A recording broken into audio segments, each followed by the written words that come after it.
In the past few weeks, the Edo State Governorship Election Petition Tribunal has been admitting documents in the form of exhibit tendered before it by the petitioners. However, the day's sitting will be different, as the petitioners will not only be tendering documents, but to provide them another opportunity for them to bring in witnesses who are here to testify on the conduct of the September 28 Edo governorship election.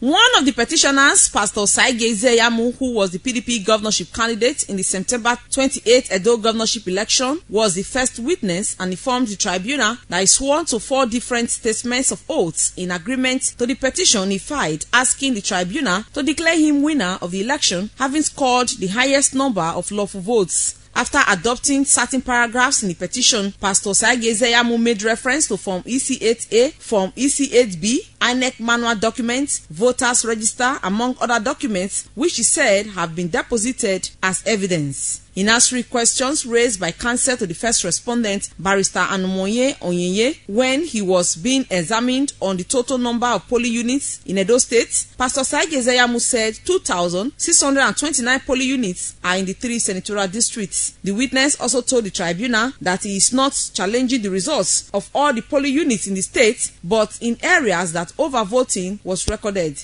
Counsel to Governor Godwin Obaseki, Ken Mozia SAN, and counsel to APC, H.O. Afolabi SAN, asked the witness to furnish the tribunal with total number of polling units in Akoko Edo and Ego local government areas, which the witness said have been provided in a written document. The petitioners also brought before the tribunal one Mr. Anthony Omeza Lawani from Akoko Edo local government area, who said he observed that there was an overvoting based on the reports from agents of the party who alerted him during the voting process. Earlier, the petitioners tendered forms EC25B of Akoko Edo, Esan West, Onwa West, Ovia Southwest, and Onwa East local government areas before the tribunal. Although the respondents objected to the admissibility of 8 copies of receipts used by PDP in securing documents from INEC out of the 30 copies submitted by the petitioners, as well as the form EF001, also known as the nomination forms, the chairman of the tribunal, Justice Ahmed Badamasi, accepted the documents as exhibits. At the end of the proceeding, lead counsel to parties comments. As far as we are concerned,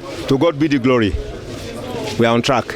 We are on track in the sense that we've started calling the witnesses, and if you were all there, you heard how the matters went. We have called the petitioner, which is totally outside of the conventional wisdom. Usually in most petitions, the petitioner comes last as a witness. But in this instance, we feel that the petitioner is the most important witness to call, and we have started with him. And we thank God he did very well in our own estimation. Now it's time for us, for the tribunal to now elicit oral evidence, either in support of or against the documents tendered. You know, you put in documents, then you call your oral evidence to either back it up or to derogate from it. That's where we are now. At the time of this report, more witnesses were still testifying. Best Mbiere reporting.